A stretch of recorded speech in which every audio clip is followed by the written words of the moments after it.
अस्सलाम वालेकुम स्टूडेंट्स। जैसे कि हमने स्टार्ट किया हुआ था सेकंड ईयर के पहला चैप्टर आपके पास था जो कि इलेक्ट्रोस्टैटिक्स, और इलेक्ट्रोस्टैटिक्स में हमने आगे फिर गाशियस लॉ को डिस्कस किया, और गाशियस लॉ को डिस्कस करने के साथ फिर हमने क्या किया कि उसकी एप्लीकेशंस को पढ़ना स्टार्ट की थी। आज जो हमारा आर्टिकल है वो गाशियस लॉ की एक एप्लीकेशन ही है। एप्लीकेशन का टाइटल क्या है? Electric intensity between two oppositely charge plates. यानी इसमें आपने किया हुआ क्या है कि दो मेटल प्लेट्स को कंसिडर किया हुआ है, जिसके एक प्लेट्स के ऊपर पॉजिटिव चार्ज और दूसरे प्लेट के ऊपर आपके पास कौन सा चार्ज है? नेगेटिव चार्ज है। ठीक है, तो नेगेटिव चार्ज और पॉजिटिव चार्ज आपने दिए हुए दो प्लेट्स को, जो एक चार्ज आपके पास है वो आपके पास है पॉजिटिव प्लेट्स और दूसरा आपके पास है नेगेटिव प्लेट्स। और हमें पता है कि जो आपके पास इलेक्ट्रिक फील्ड इन लाइंस होती है वो पॉजिटिव से नेगेटिव प्लेट की तरफ क्या करती है? मूव करती है। यानी उनकी डायरेक्शन क्या होती है? पॉजिटिव प्लेट से नेगेटिव प्लेट की तरफ होती है। दूसरी बड़ी मेन बात याद रखें कि जो प्लेट आपने कंसिडर किए हुए हैं उसके ऊपर जो चार्ज है वो इनर सरफेस के ऊपर है, आउटर सरफेस के ऊपर कोई चार्ज मौजूद नहीं है। और तीसरी और बड़ी इंपॉर्टेंट बात कि जो आपने ये प्लेट्स कंसिडर किए हुए वो एक इनफिनाइट एक्सटेंट तक फैले हुए हैं, और वो जो प्लेस किया हुआ है उसके दरमियान कोई मीडियम नहीं है बल्कि एक वैक्यूम है। ये आपके पास डायग्रामेटिकली एक्सप्लेनेशन और इंट्रोडक्शन था। अब हम इसी प्लेट्स को लेके चलेंगे और इलेक्ट्रिक फील्ड इंटेंसिटी की वैल्यू को फाइंड आउट करेंगे। अब देखिए, हमने जब भी गाशियस लॉ की एप्लीकेशंस की थी तो गाशियस लॉ की एप्लीकेशन करने के लिए पहला स्टेप क्या था कि आपने एक गाशियन सरफेस को कंसीडर करना है। जो पहली एप्लीकेशन थी एक स्फेरिकल आपके पास चार्ज के ऊपर डिस्ट्रीब्यूट किया हुआ था, हमने एक स्फीयर कंसीडर किया था जो कि गाशियन सरफेस थी। फिर हमने इनफिनाइट रेक्टेंगुलर शीट कंसीडर की हुई थी, उसको हमने जब गाशियन सरफेस किया था हमने सिलेंड्रिकल फॉर्म में कंसीडर किया हुआ था। अब ये चूंकि मेटल प्लेट्स हैं तो हमने एक गाशियन सरफेस आपने जो चूज करनी है वो एक क्लोज्ड हॉलो बॉक्स की तरह, आपने एक रेक्टेंगुलर बॉक्स की तरह कंसीडर करना है। अब देखिए, जो ये आपके पास मेटल प्लेट्स, ये आपके पास नेगेटिव प्लेट्स, और जो आपके ब्लैक मार्कर से रेक्टेंगुलर बॉक्स टाइप का नजर आ रहा है, this is a Gaussian surface. ये हमारे पास आपके पास क्या है? गाशियन सरफेस है। अब हम जो साइड्स है इसकी उसको नाम दे देते हैं। एक आपके पास है ए साइड, दूसरी साइड आपके पास एक साइड आपके पास है ए बी, एक साइड बी सी, एक साइड आपका सी डी, और एक साइड आपके पास क्या है? D A. और गाशियन सरफेस याद रखिए जो आपने यहां पे कंसीडर किया हुआ है उसमें जो आपकी एक साइड है वो पॉजिटिव मेटल प्लेट्स के ऊपर है, और बाकी जो आपकी साइड्स हैं वो इन बिटवीन है टू अपोजिटली चार्ज प्लेट्स के। अब हम क्या करते हैं कि हर साइड की करस्पॉन्डिंग इलेक्ट्रिक फ्लक्स की वैल्यू को फाइंड आउट कर लेते हैं। अब देखेंगे जो आप पहली साइड हम कंसीडर करते हैं वो आपके पास है side A B, electric flux through side A B. अगर आप देखें जो ब्लू मार्कर से लाइंस नजर आ रही है आपको, ये इलेक्ट्रिक फील्ड इंटेंसिटी की डायरेक्शन को शो कर रही है। अगर आप देखें, हमने ये भी चीज पढ़ी थी कि आप जब वेक्टर एरिया की बात करेंगे तो वेक्टर एरिया हमेशा उस सरफेस के परपेंडिकुलर होगा। तो अगर आप गाशियन सरफेस की ये साइड देखें तो वेक्टर एरिया बिल्कुल आपके पास क्या है? परपेंडिकुलर है। तो अगर मैं इसको यहां पे ड्रॉ करूं तो इलेक्ट्रिक फील्ड इंटेंसिटी डायरेक्शन आपकी कहां से है? पॉजिटिव प्लेट से नेगेटिव प्लेट की तरफ, और वेक्टर एरिया भी उस सरफेस से जो कि आपकी साइड ये क्या है? ए बी, उसके बिल्कुल क्या है? परपेंडिकुलर है। तो उसका मतलब क्या हुआ कि आप अगर देखें जो एंगल बन रहा है बिटवीन इलेक्ट्रिक फील्ड इंटेंसिटी और वेक्टर एरिया के, वो 0 डिग्री बन रहा है। क्यों? क्योंकि वो दोनों एक ही डायरेक्शन में है, पैरेलल है। अब हम इसके ऊपर फॉर्मूला लगाते हैं, phi A B is the flux through a side A B is equal to E A cos of theta, और थीटा के लिए यहाँ पे क्या है 0 डिग्री, आप 0 डिग्री यहां पुट करेंगे तो ये बनेगा E A cos of 0 degree, and we know that cos 0 is equals to 1, तो ये बनेगा आपके पास flux through A B is equals to E A. मैं इसको नाम दे देता हूं कि इक्वेशन आपके पास क्या आ गई 1।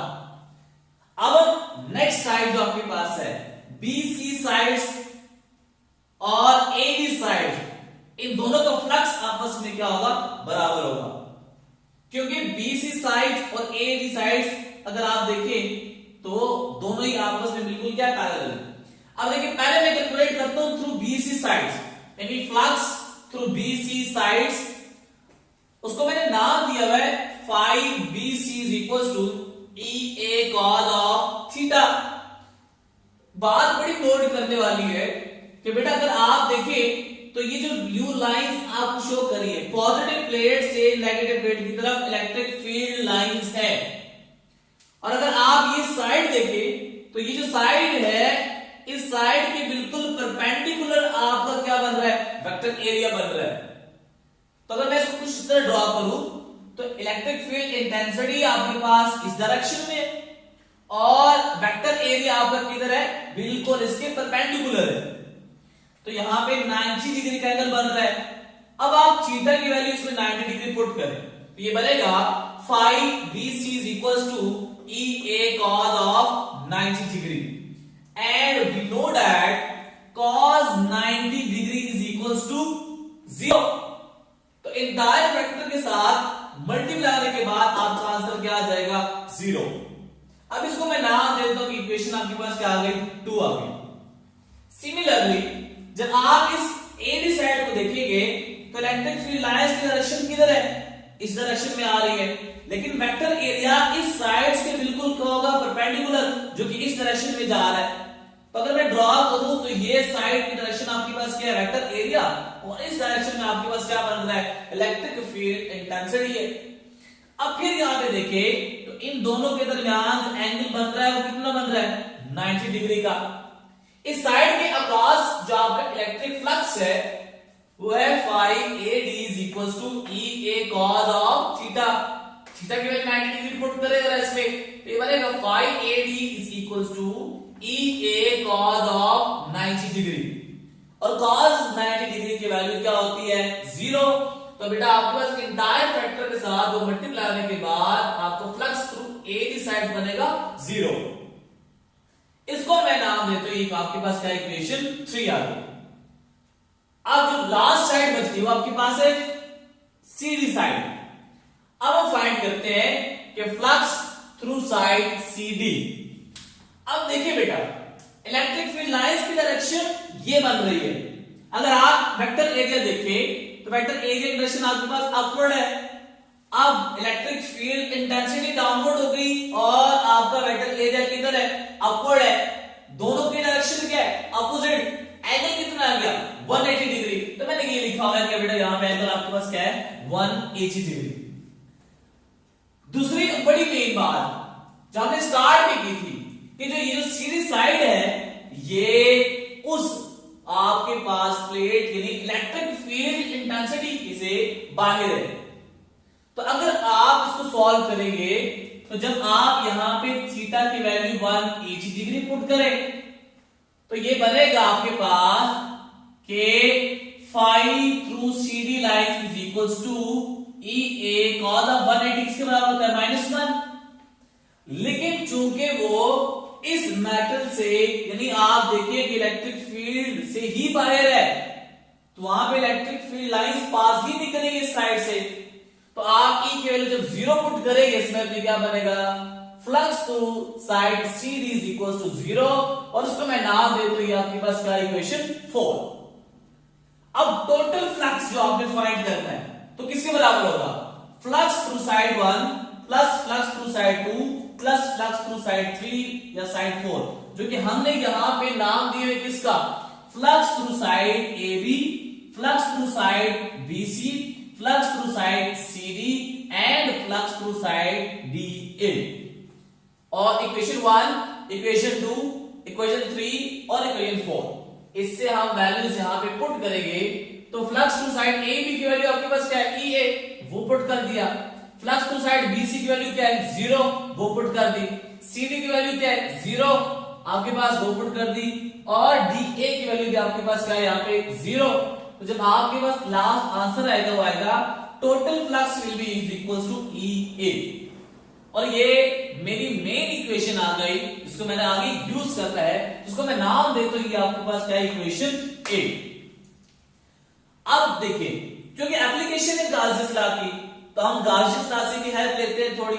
तो गाउस लॉ के मुताबिक फ्लक्स किसके बराबर होता है, 1/ε0 times total charge enclosed by that surface. इसको मैं नाम दिया आपके पास क्या, इक्वेशन B आ गई। कंपेयर करें जरा इक्वेशन A को और इक्वेशन B को, तो ये बनेगा EA is equals to Q divided by epsilon naught। हमने इलेक्ट्रिक फील्ड इंटेंसिटी फाइंड करनी है, तो आप A को राइट साइड लेके चले जाएं तो वो डिवाइड हो जाएगा, तो ये बनेगा E is equals to Q divided by A epsilon naught।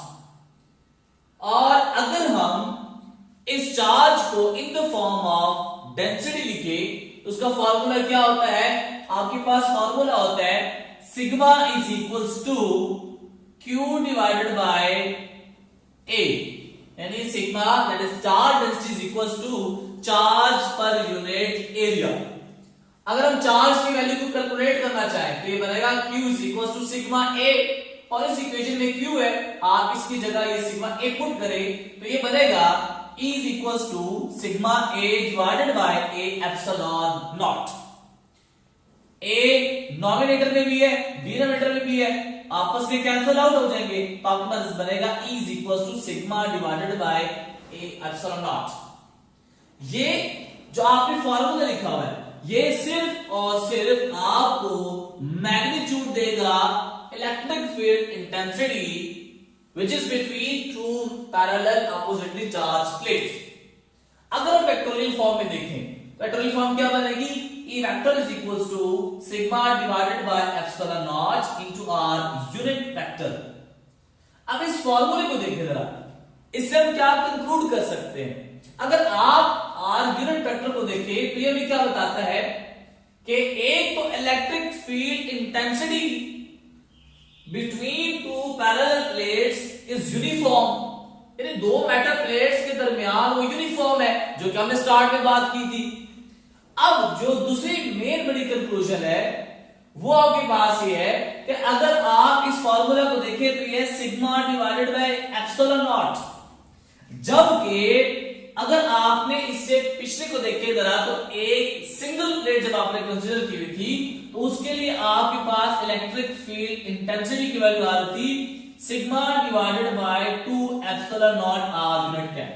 अब अगर आप इस फॉर्मूले को देखें और इस फॉर्मूले को देखें तो इसमें डिफरेंस मौजूद है। सिंगल प्लेट के लिए इलेक्ट्रिक फील्ड इंटेंसिटी की जो स्ट्रेंथ है वो इसके बराबर है, लेकिन अगर आप इसको देखें तो दो प्लेट्स के लिए इलेक्ट्रिक फील्ड इंटेंसिटी ग्रेटर आ रही है, डबल आ रही है as compare to the electric field intensity for a single plate. तो ये कुछ बातें थी आपके पास गाउस लॉ की एप्लीकेशन, जो कि हमने फाइंड आउट की, इलेक्ट्रिक फील्ड इंटेंसिटी को फाइंड आउट किया between two parallel oppositely charged plates. उम्मीद है आपको ये लेक्चर पसंद आया होगा और समझ आया होगा।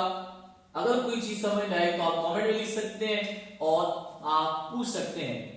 अगले लेक्चर में एक नए आर्टिकल के साथ हाजिर होऊंगा, तब तक के लिए अल्लाह हाफिज।